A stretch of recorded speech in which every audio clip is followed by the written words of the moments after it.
রামচন্দ্র ঘাট মণ্ডলের যুব মোর্চার সভাপতি রূপক ঘোষের বাড়িতে মথা দলের দুষ্কৃতীদের হামলা, গুরুতর জখম 2। আসন্ন এডিসি নির্বাচন যত এগিয়ে আসছে ততই রাজনৈতিক দলগুলোর মধ্যে উত্তেজনা ক্রমান্বয়ে বাড়ছে। বিশেষ করে পাহাড়ে বিজেপি কর্মী সমর্থিত এবং নেতৃত্বরা মার খাচ্ছে মথা দলের দুষ্কৃতীদের হাতে। আজ সাত সকালে মথা দলের দুষ্কৃতীরা রামচন্দ্র ঘাট মণ্ডলের যুব মোর্চার সভাপতি রূপক ঘোষের বাড়িতে হামলা চালায়। প্রায় 40 থেকে 50 জন দুষ্কৃতী বাড়িতে ঢুকে রূপক ঘোষকে প্রচন্ডভাবে মারধর করে।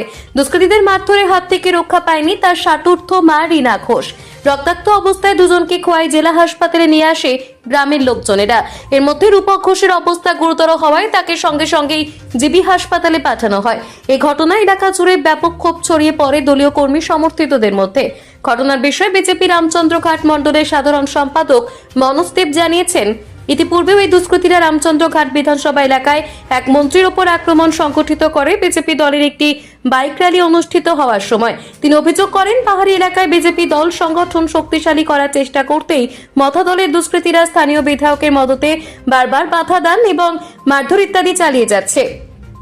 এদিকে যুব মোর্চার সভাপতির উপর আক্রমণের ঘটনা নিয়ে খোয়াই থানায় অভিযোগ দায়ের করা হয়। খোয়াই প্রতিনিধি রিপোর্ট, অধিকার বার্তা।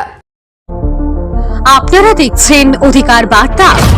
দীর্ঘদিন ধরে আমাদের সংগঠন ভারতীয় জনতা পার্টির সংগঠনকে বৃদ্ধি করার লক্ষ্যে আমরা সামনে এডিসি নির্বাচন, এই নির্বাচনকে সামনে রেখে আমরা তীব্রমাতা সিপিএম থেকে আমরা আমাদের ভারতীয় জনতা পার্টিতে যোগদান করেছি। এরই পরিপ্রেক্ষিতে আবার আগামী 8 তারিখ আমরা একটা বাইক র্যালি, যুব মোর্চার উদ্যোগে বাইক র্যালি করার পরিকল্পনা আমরা গ্রহণ করছি।